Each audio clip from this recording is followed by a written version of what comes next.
Welcome to the Nerd Party.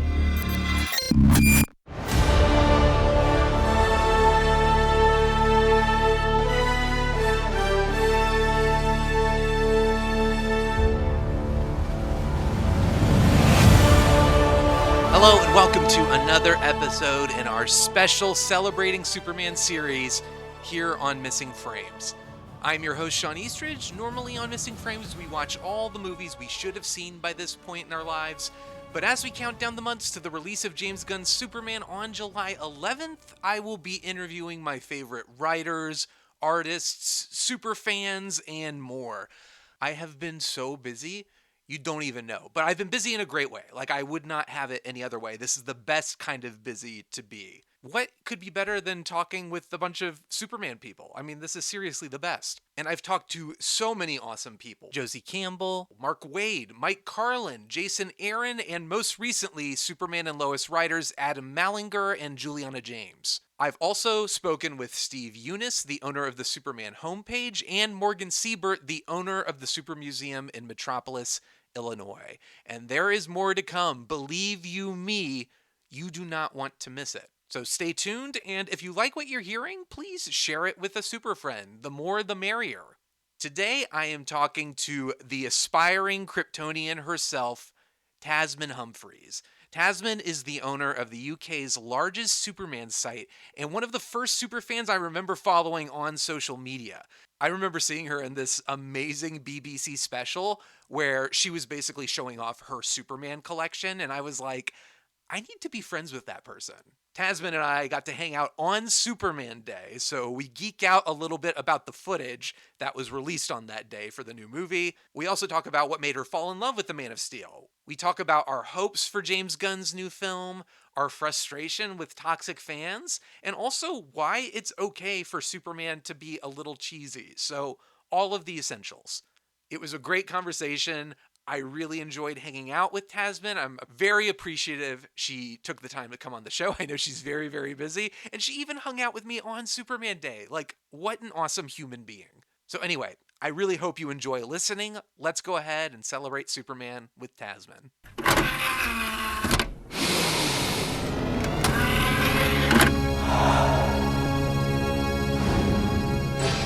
Now available to own on video cassette. Well, this episode is coming out after Superman Day, Tasmin, but it's actually Superman Day right now as we're talking. And I think announcements are still coming in fast. I think they're still happening. I might need you to be on your phone as we're discussing all things Superman. I may be a woman, but I'm not that good at multitasking. It's fine. I feel like we're going to just keep getting hit with news all day. But so far, we've had a 2.5 minute, not trailer, but like a sneak peek, like a behind the scenes. Yeah. That's amazing. We'll talk about that. Mm-hmm. We've had all the pre-orders go live for the Funko Pops. I mean, bye money from me. Yeah. What have you jumped on? What was the thing you were most excited for? I'm guessing the preview, but I knew something was gonna drop today from like official, but I wasn't sure what. So I did guess that it was going to be the behind the scenes stuff because they released that at CinemaCon, and obviously we only got the trailer from there. But that was amazing. That got me really, really excited for the film, and as if I couldn't be more excited, I am somehow. Right. But in terms of like releases, it's something small, but Forbidden Planet, I don't know if you have Forbidden Planet in the US, so it's basically the biggest comic shop in the UK, and they've released the SDCC pin of the Superman emblem, which I've been trying to get for ages. So they've just released that as a pre-order. So that's the first thing that I jumped on. Oh, perfect. Okay, good. Yeah, I pre-ordered it was my wife was in the room with me, and she was just like, she was there. She is unflappingly supportive, maybe a little bit too supportive. There was a moment where she was like, you're getting all of this, and I'm like, I can't stop. I just can't stop. I think I have a problem. And so there may be she might break down the door as we're recording, and there might be an intervention or something. But I was waiting for the McFarlane figures. I was on top of that. The Pops was a pleasant surprise, and of course the sneak preview was lovely. I've only watched it the one time so far, so I'm trying to in my brain like pick out particular moments. What I am so thrilled about in general, and this has been the overall vibe of all the press, all the Mm. conversations, all the interviews, but the love, the optimism, the hope. When I think of Superman, that's what I think of. Those things go Yeah. hand in hand. So to see that, I feel like it's been a long time since we've had such a major push for Superman, but And there seems to be like a massive buzz, and like I've been a Superman fan for years now, and I don't remember ever being this rife. So there's a lot going on. Yeah, for me, I tend to watch videos on silent, which is which is weird. It's just because I've got a 3-year-old, and there's no, even if I put it on loud, I can't hear it anyway. right. So that one, I actually went into a different room, and I was like, right, I'm going to play this, and the commentary alone got me excited. It could have just been that commentary without all of those videos and the images, but yeah, just hearing all of those, well, hearing the cast and obviously James Gunn talk about Superman in that way, you just know it's in good hands. And the way that Yeah. the cast talk about James Gunn as well. So for all those people that are kind of on the fence about James Gunn, and I admit I was there at one point, but now I'm completely sold. So yeah, I think it was a really good bit of footage to release today. I remember he said something, I don't even remember exactly when it was, but it was an anniversary for Donner's Superman back in, it was either right when, I think it was right around the time where he and Peter Safran were announced as the new leadership for Right. DC.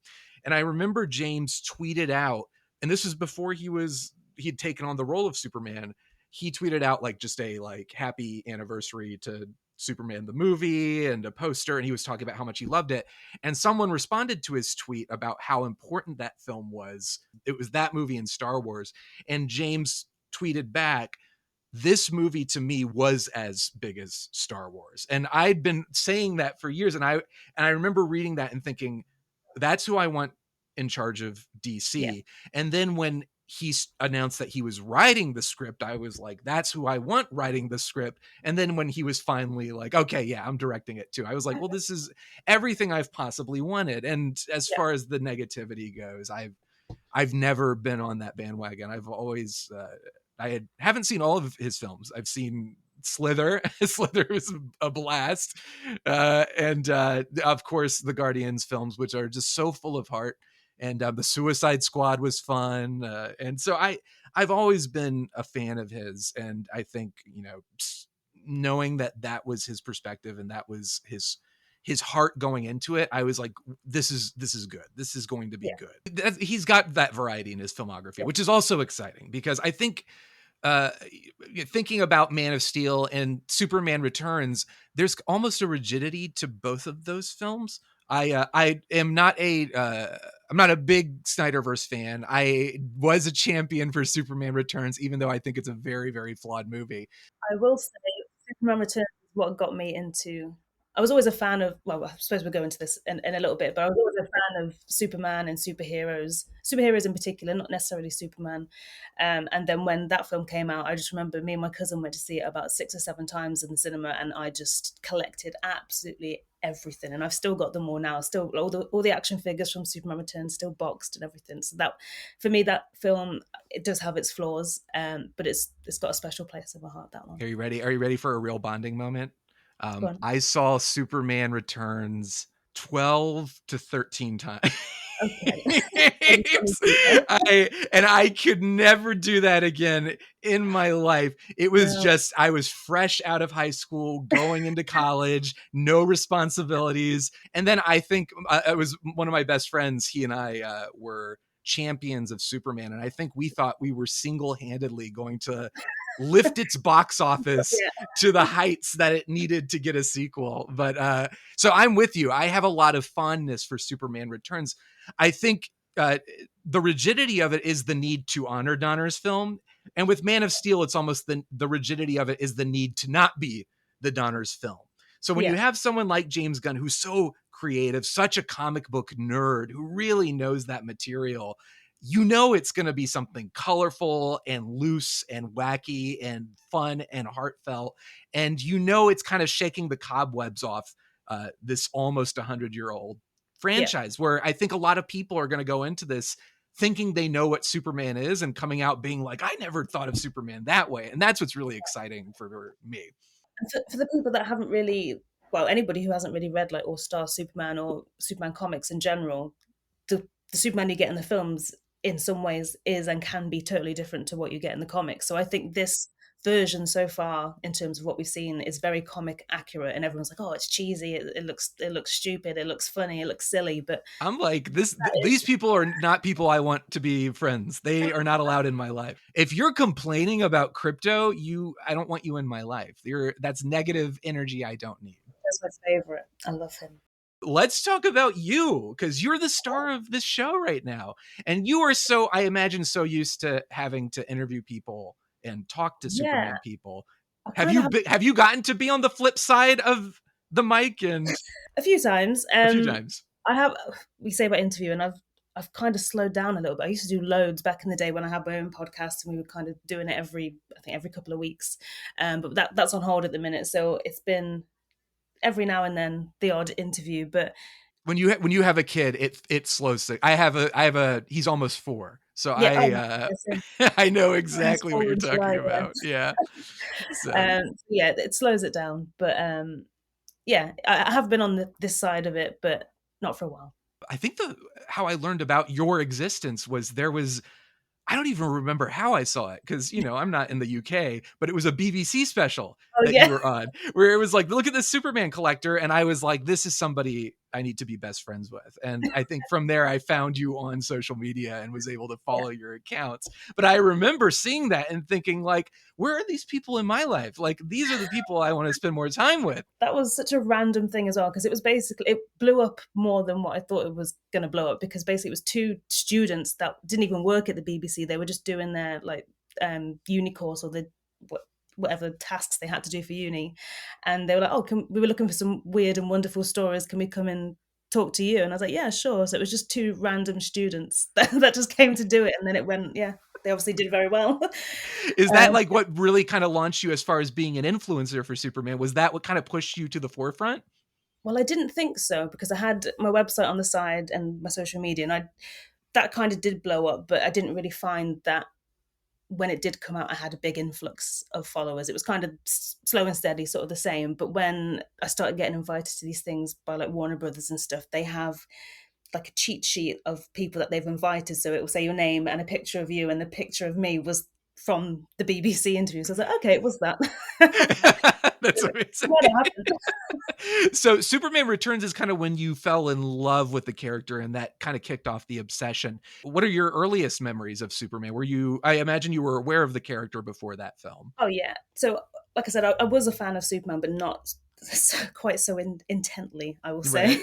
Right. So well, I think I've told the story many times, but I used to watch The New Adventures of Superman, the one with Dean Cain. That's my earliest memory. I used to watch that with my granddad when he was trying to get me to shut up when he was babysitting me. He was like, "Oh, watch this. Yeah, he can fly. He can do this." So it was one of those things. And from then, I was never really into like Barbie or things like that. I was always a bit of a tomboy, like Pokemon, and I did like X-Men and all those superhero stuff. So it kind of just stemmed from there, really. Christopher Reeve was my exposure to Superman, but Lois and Clark was the first new Superman thing in my life. Yeah. And I was maybe 6 years old. It was just the perfect time for like a new Superman show. Oh my God, this is the greatest thing ever. So that was one of my favorites as well. And I'm going to Superman Celebration for the first time this year. So have you been able to go before? No, it's a little bit of a hike for you.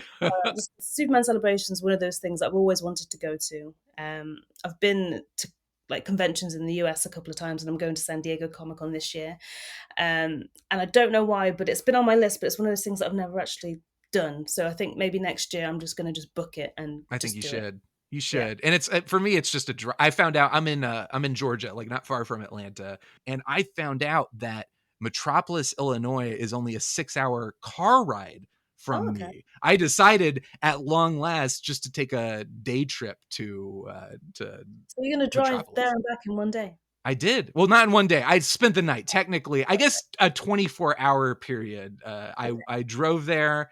I spent the night, and then I like visited the museum. And literally, I went twice. I had to go twice. I drove there went to the museum, looked around, spent the night at a hotel, and then went back the next day just to like bask in it all because it's all so wonderful. And the And owner had just passed away, so it was just like it was on my mind, and I really wanted to go. But yeah, I've kind of been in touch with not so much the owner, but his daughter Morgan. yeah, So we're on she was Facebook. on the podcast. She came on the Yeah, show oh and she really? talked. It was wonderful. She's Yeah, lovely. yeah, she is really nice. So she's always kind of invited me. She's like, "Come on, you need to come," and Yes, I do need to do it. It's just one of those things that I haven't done yet. it's a little bit more than a 6-hour car ride. Like, well, even San Diego is like I think that's about 10 hour. I think, or possibly even I think it's 12 or 13 hours because we've got to stop off at some point. But yeah. But you'll get here. I believe in you. You're going to do it. So, do you remember after seeing Superman Returns, were you like, all right, let me grab some comics, let me go back through the movie? Like what was the next step in the journey? I don't really remember. I just remember starting to buy memorabilia, and I did buy comics, but I didn't necessarily read them. To begin with, I bought comics because I like the artwork. I didn't Right. necessarily sit there and read them. I like the covers.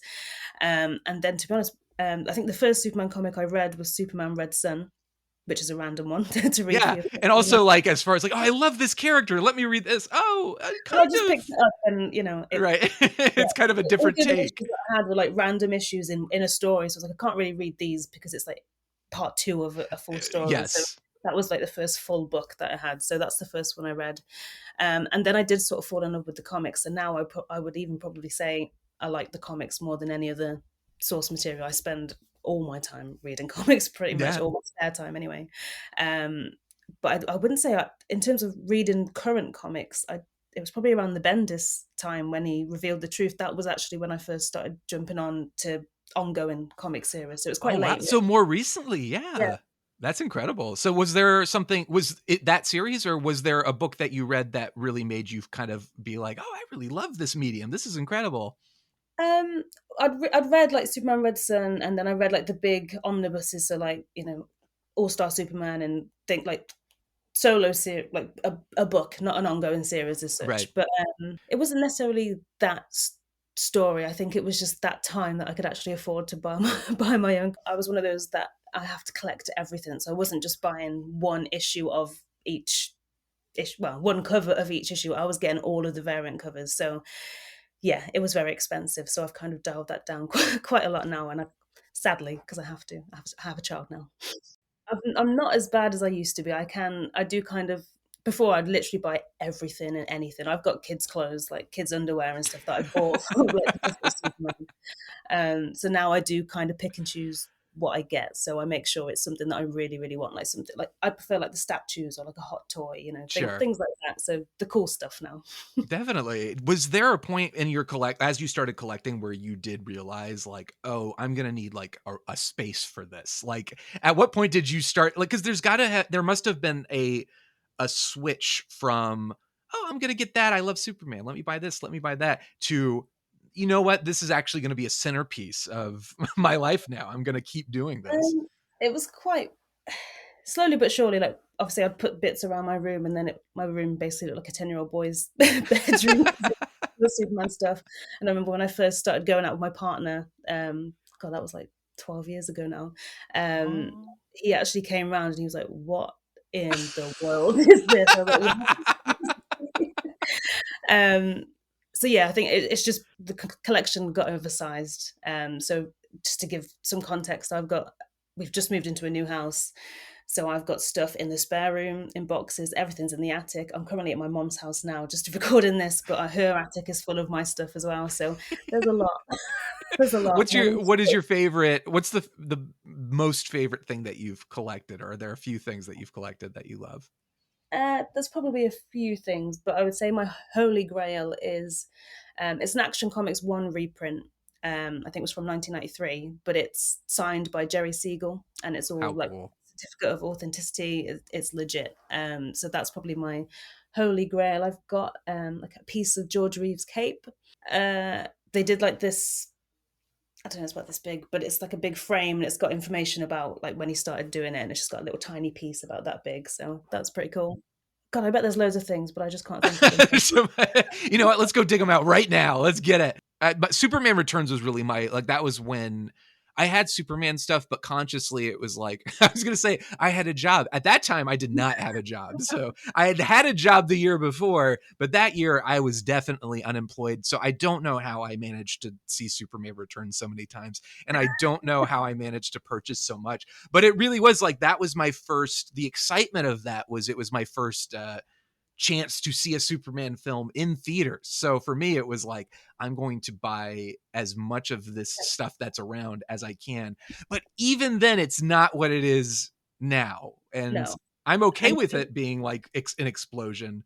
But also, like I said, my poor wallet is not yeah, okay with it. before, like, obviously I didn't earn that much money, and I was at well, probably college or school at the time, I can't remember, but my mom and my gran used to pretty much fund my collection. So my nan was very much like, if I said I liked something, so Superman for example, she would, every time she saw something, she would get it for me. So that's where it kind of started. And my mom's exactly the same. Like, I'd probably say 80% of my collection is funded by my mom, bless her. So That's how it was for me. I mean, my dad was kind enough to, he used to just like, oh yeah, sure. Here's like $40 to get you through the week. And I was like, great, more money to go see Superman, more action figures I could buy. And he was like, well, did you get any food? And I'm like, well, no, that's, you don't think about that later. Food comes later. But how did you feel about like Smallville and stuff like that? Were you at an age where you could enjoy that, or how did you feel about that stuff? I think when Smallville came out, I was too young for it.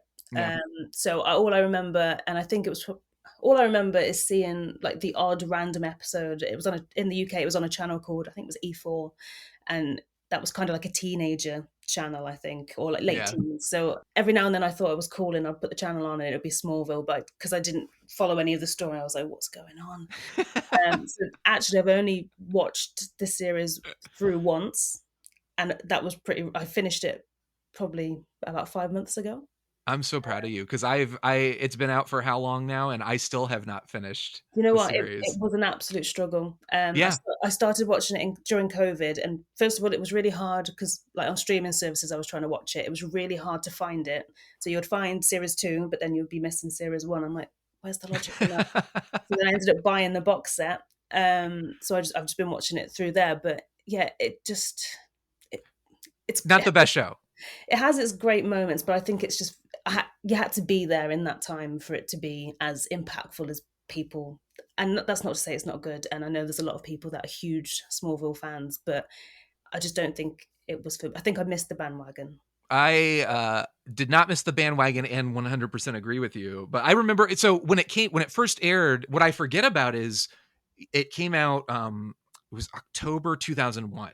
So this was a month, maybe not even a month after 9/11. So there was a sense of like, oh, we need something like this. Yeah, And there was the X-Men film that had come out in 2000, but this was also pre-Spider-Man, and Spider-Man kind of kicked the whole superhero craze off to another level. yeah. So this is still pre like all the superhero, like the superhero revival. So that was Mhm. the only big superhero thing around. And to this day, I still think the pilot is genuinely fantastic. I think the show struggles from, I don't know if that writer's room was full of like Dawson's Creek writers who hadn't read comic books, or if it was comic book writers who were being forced to write Dawson's Creek stuff. Yeah, Whatever was the situation, the story was a struggle and it does not hold up. However, the intention, the cast, and the production value, especially for that time, is all great. Like Tom Welling, yeah. Rosenbaum, I mean, all of them are spectacular. And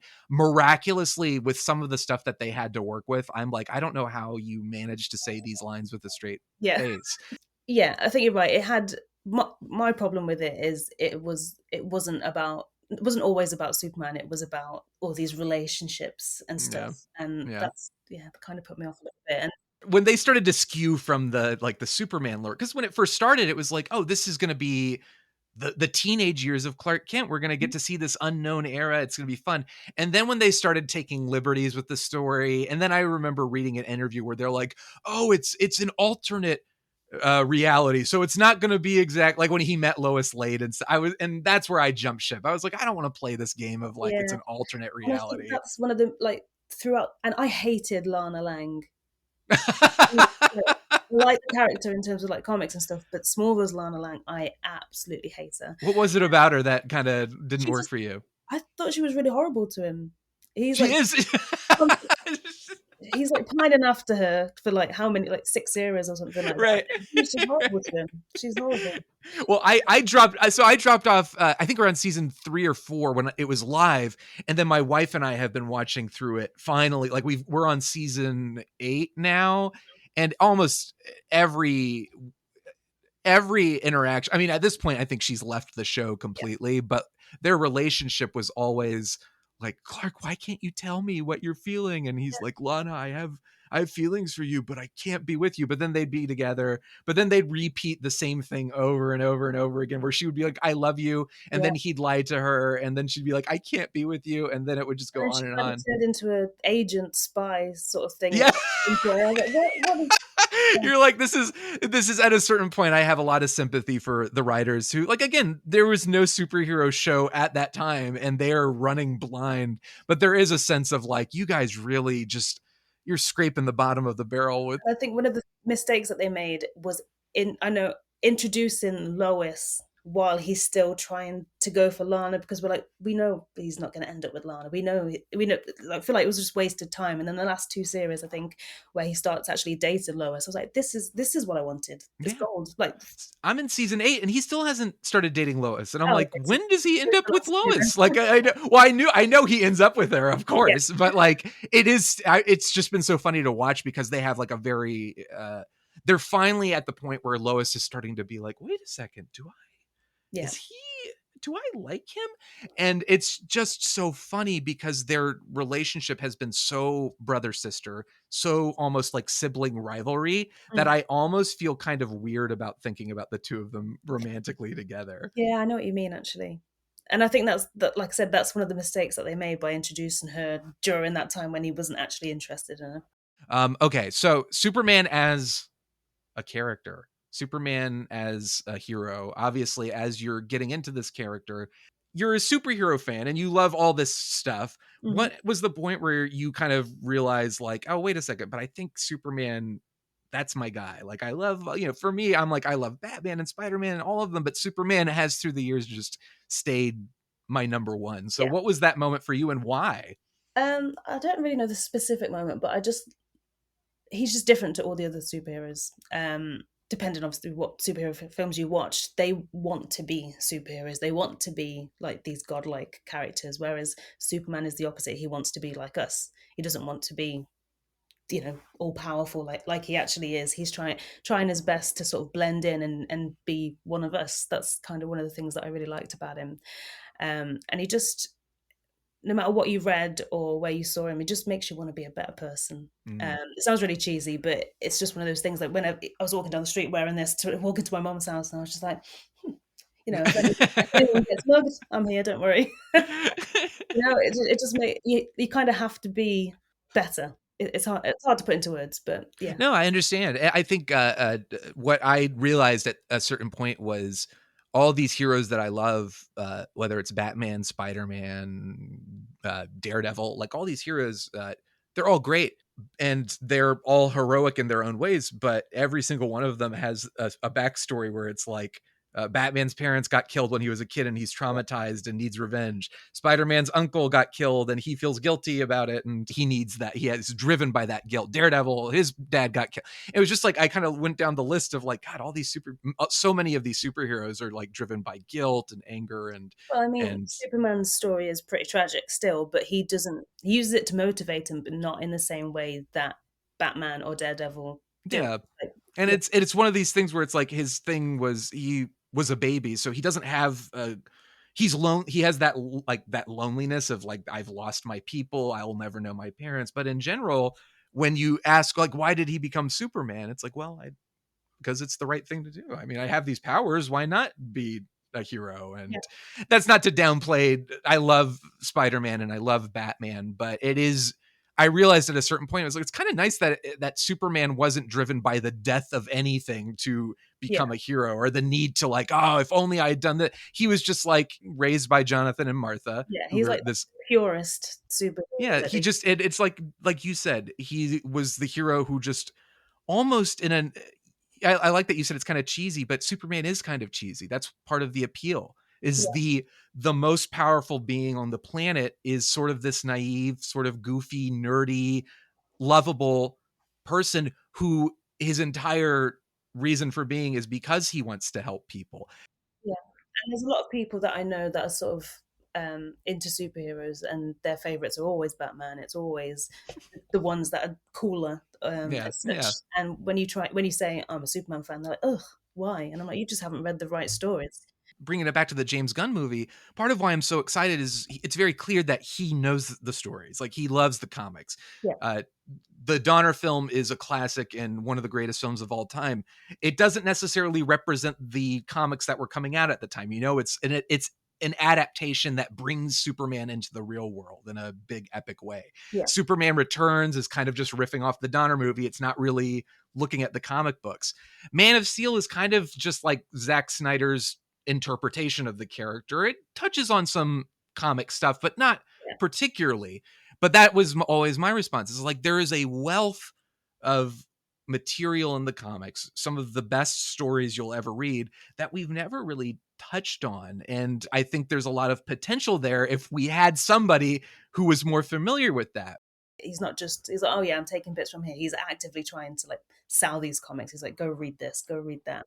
Yes, exactly, and Yeah. I love that, and that's again why I think he's the right man for the job. But I think what a lot of people familiar with Superman, they're thinking of, you know, the most mainstream interpretation of these characters is going to ultimately be movies, and Hmm. so all of the films we've gotten of Superman have either been the Richard Donner version or Zack Snyder version. So there's not a lot of wiggle room there. The problem is as well, they set the bar so high with Superman the movie that it's been really difficult for them to redo it. And like I said, we've talked about it, but I love Superman Returns, I love Man of Steel, and I love Zack Snyder. But I'm ready for something different now. Yeah, One thing that I really like about what we've seen so far is that I say I think I know I've sat there and I watched the trailer with my son Cal, and he's like, "Oh, it's Superman's dog! It's this." He's excited, but if I show him Man of Steel, like I've been watching Man of Steel or even Superman Returns, and he's been there, he doesn't even realize that it's Superman in some cases. Obviously, yeah, Superman Returns is slightly different because it's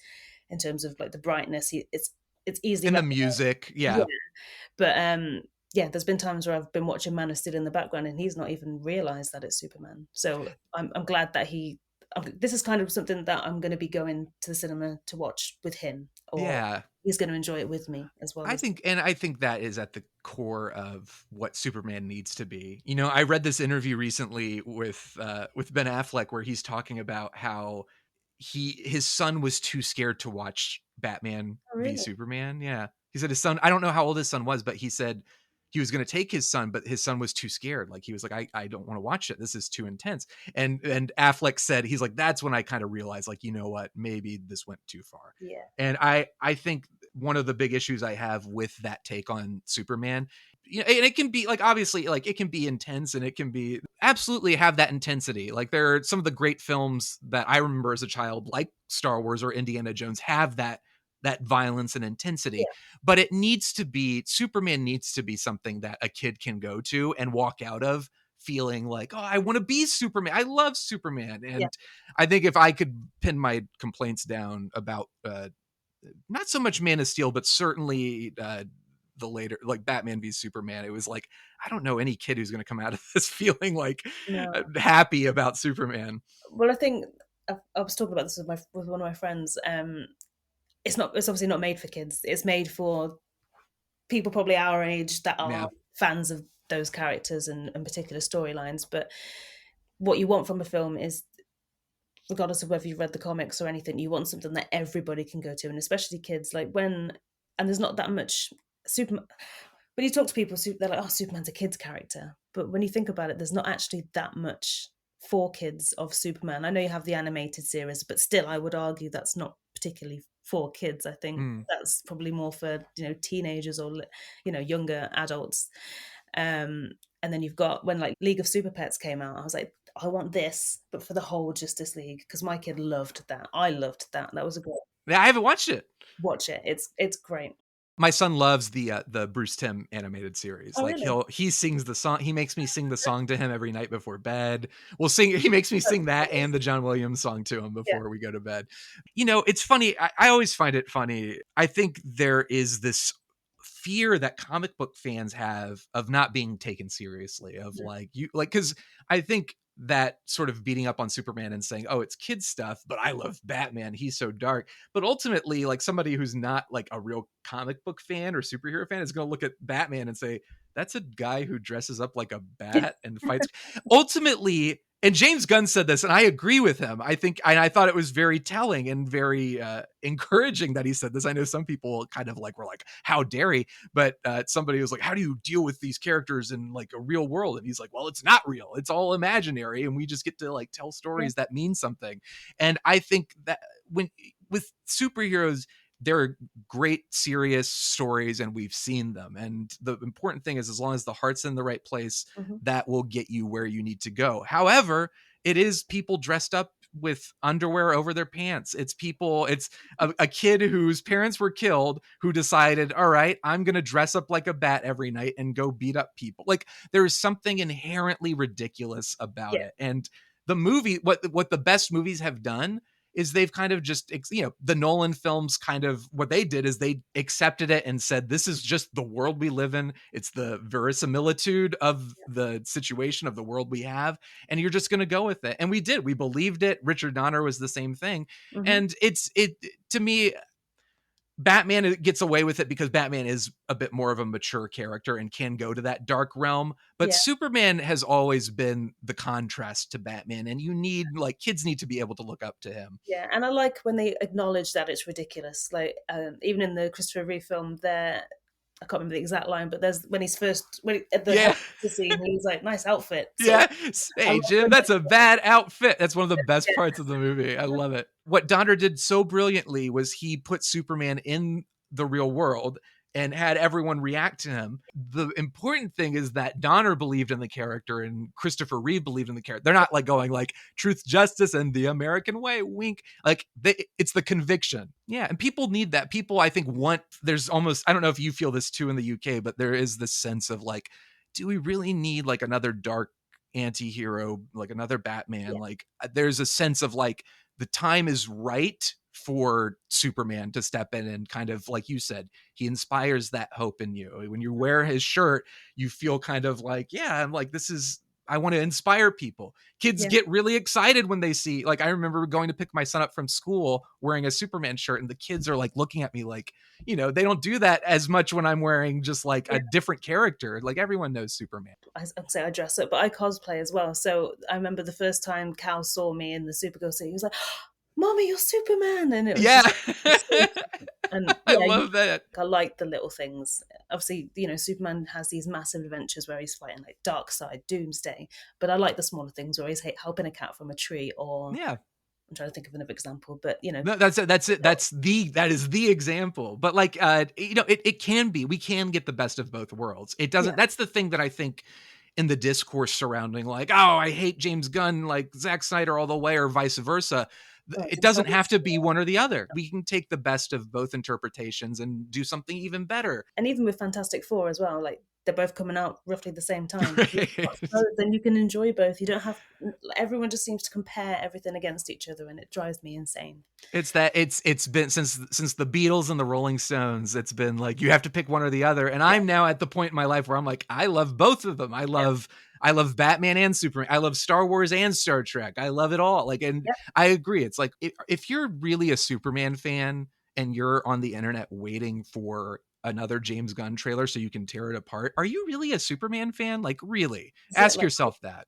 I, sh- as soon as I share something, there is always one or two people that always comments the same thing. I'm like, We're getting another Superman movie. yeah, Like, isn't that something to it's be excited about? Even if it's not the filmmaker that you want it to be, as a Superman fan, shouldn't we all be like but hoping for also the best? they're kind And of like, this sucks. This is not my Superman. I'm like, you haven't seen it yet. We've seen like 2 minutes of footage. Like right, we it's the same.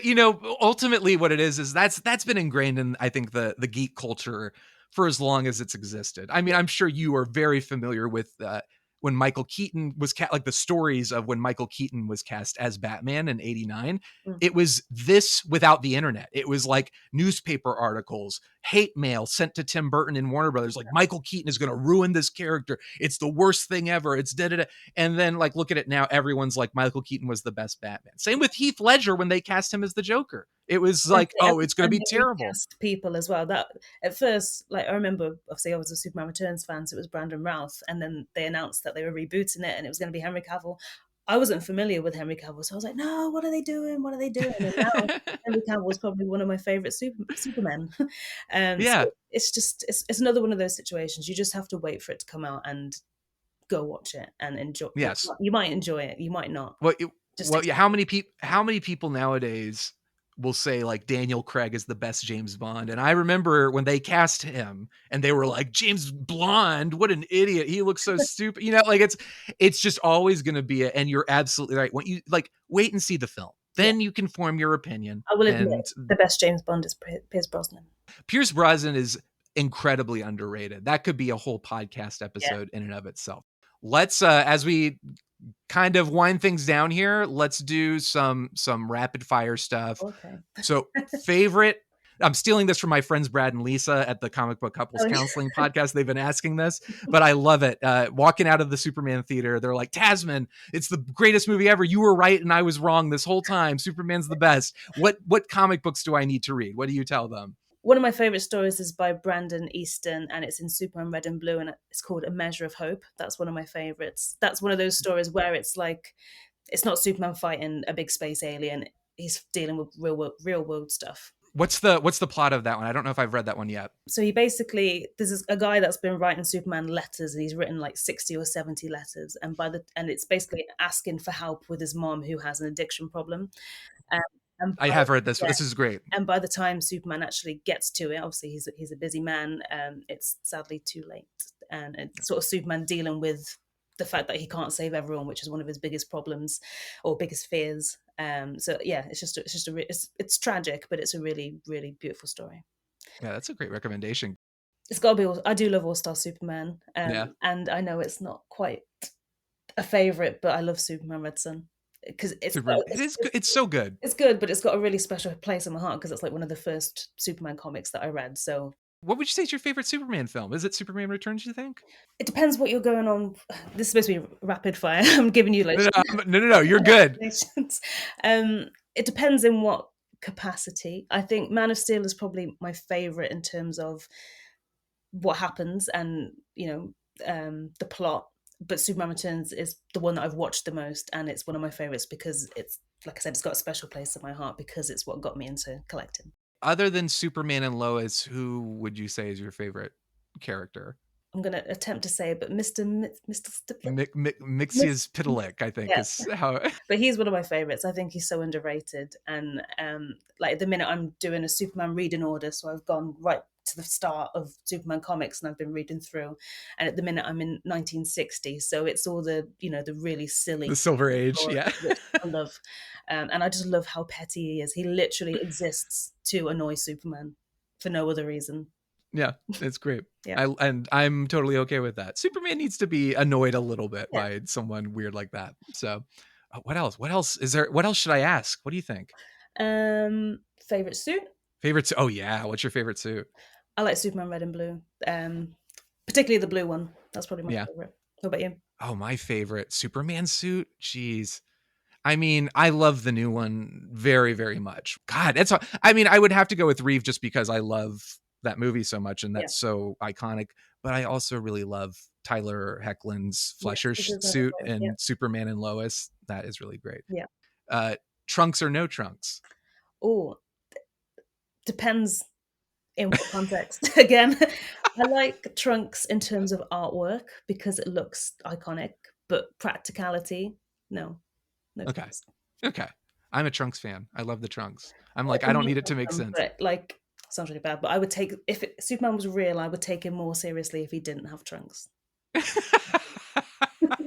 You would take him aside and be like, look, I love you, but you need to do something about this. I loved David Cornsweet actually had a really cool justification for the trunks. Did you read that interview? Was it something to do with for kids or? Yeah, Yeah, yeah. And Mark Waid kind of did that in Birthright. It's going to be a big, loud. So he wanted people to see him coming from a mile away, no mask, like bright and colorful. But I love David's interpretation of like, it's like a wrestler. Like he wants kids to like him, and so it's like a wrestling outfit. yeah.